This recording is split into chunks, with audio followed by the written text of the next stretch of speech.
Lena akusiyona i-tin stuff, ayilashwa futhi nge-brake fluid. Isifo sesikhumba esisibiza ngokuthi i-tinea vesicular.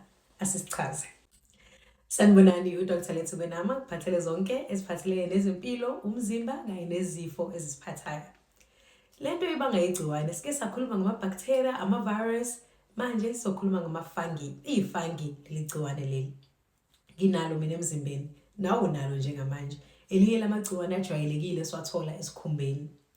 Lapho liba inkinga khona, ilapho landa khona ngokweqile. Ngoba kubantu abaningi abaniki inkinga, kodwa mase landile-ke ilapho ubona khona lamabalabala lawo. Kwenzeka kanjani-ke? So, leli gciwane lingakhula ngokweqile mayikuthi kuyashisa, ujuluka kakhulu noma ujuluke kakhulu, noma-ke mayikuthi unesikhumba esinamafutha, kanye nezinye-ke izifo ezingajwayelekile. Bese-ke kuba uyazibuza ukuthi iziphi-ke impawu, like ngibona ngani ukuthi senginayo le rash. Nazi-ke iy'thombe ezikuchazelayo ukuthi nasi isikhumba sami siyashintsha. Amabala lawa ayeshintshe umbala wesikhumba.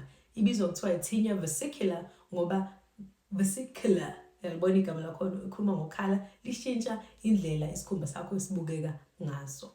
Mulibuka-ke lolu shintsho esikhumbeni, uzobona amabala, mayikuthi-ke umnyama ngokwebala njengami, uzobona amabala athe ukukhanya esikhumbeni. Mayikuthi uthe ukukhanya ngokwebala, angaba bovu, abe brown, kuyashiyashiyana.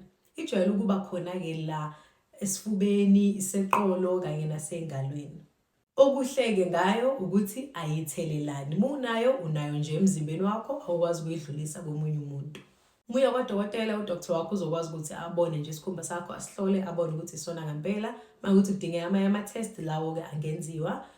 Because kungenzeka ukuthi mhlambe kube i-vitiligo, kungenzeka ukuthi kube i-psoriasis, ezinye izifo zesikhumba ezikhona. Ilashwa kanjani-ke?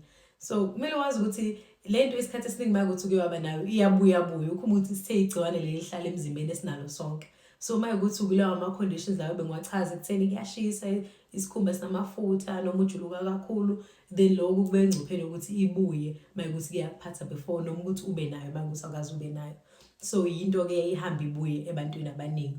Akhona ama-shampoo ongageza ngawo every now and again, ayayelekelele. Akhona amaphilisi mayikuthi kudingeka amaphilisi, phinde kube khona no-cream ongakwazi ukuthi ubasebenzise.